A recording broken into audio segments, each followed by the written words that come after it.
What's going on, everyone? This is Ripper here, back with a Redstone video. Can you believe it? It is that time of the year again when I have finally put out another Redstone video. I know I don't put them out enough. Guys can stop telling me in the comments. But basically, I put out a Redstone video whenever someone comes along and inspires me to actually build something, usually improve on a build, and this is indeed the case today. So what you see in front of you is an auto tree design by none other than Mumbo Jumbo. You guys probably will know who that is. He's a fairly well-known redstoner on YouTube, and he put together this automatic tree farm design. He actually, obviously he did a video of it. Guys can check that out in the description and on the screen somewhere, in one of those corners somewhere. And basically this is his auto tree farm, and the kind of premise was that it used slime blocks, and the advantage of using slime blocks, provided you live near a swamp or something and you can get slime blocks easily, you only have to use 2 pistons here. You don't have to use a full array of double extenders. Well, in this design, it is a double extender.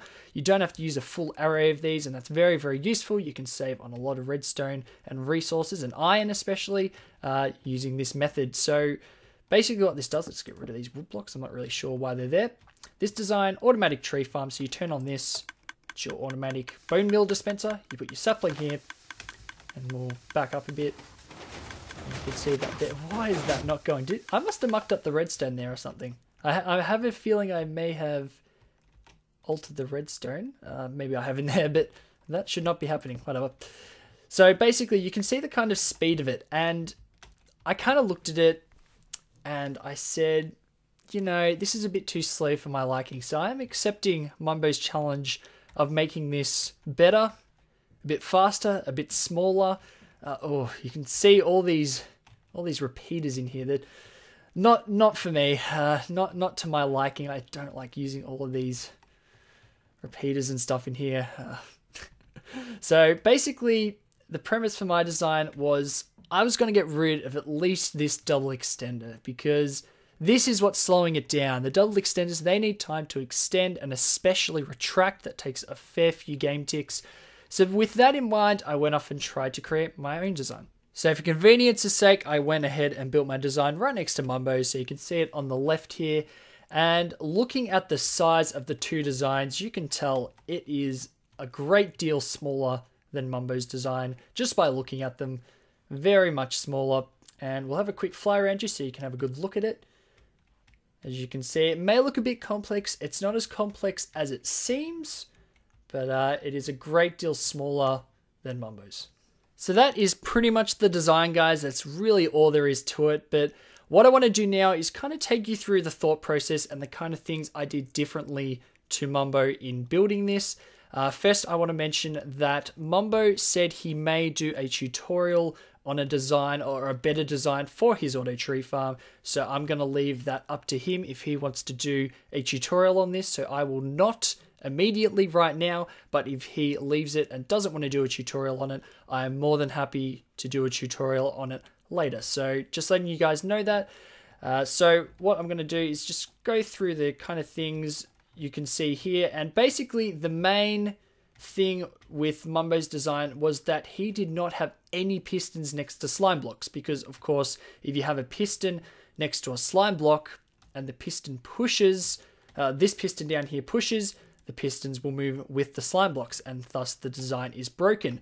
Why doesn't mine do that, you may be wondering? Well, you can see over here, I'll just show you over here, because he had the slime blocks with the obsidian next to it, which obviously is a non-movable block, and therefore slime not affected by slime blocks.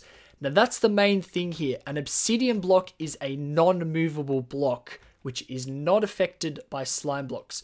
What are other examples of non-movable blocks? Well, there is a dispenser, that's a non-movable block. There is a hopper, as you can see down here, non-movable blocks.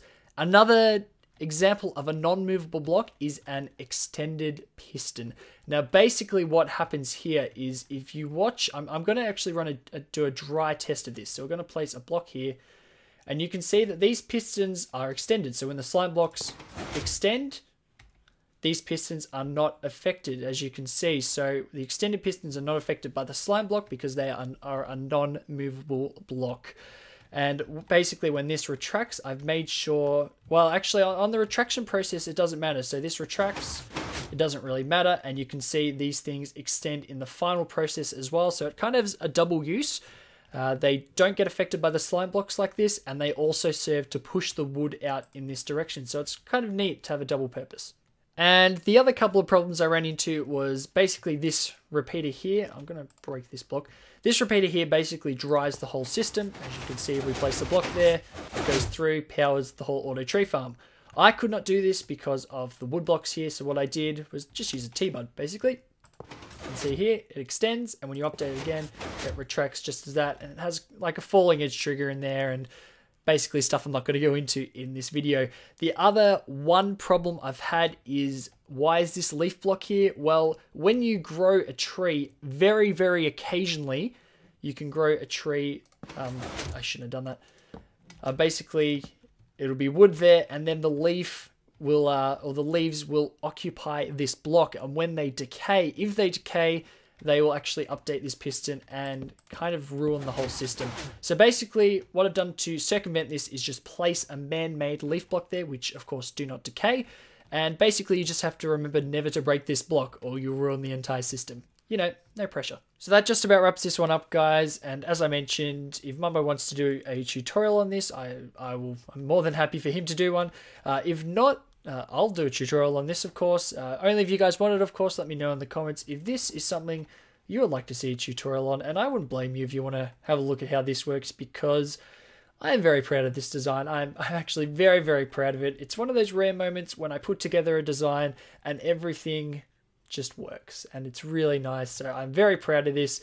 And of course, if you check in that description down below, you'll see a world download for this. So whether I do a tutorial or not, you guys can have a look at this design, build it in your own world, if that's something you want. But apart from that, thank you very much for watching, guys, and I'll catch you next time. See you later.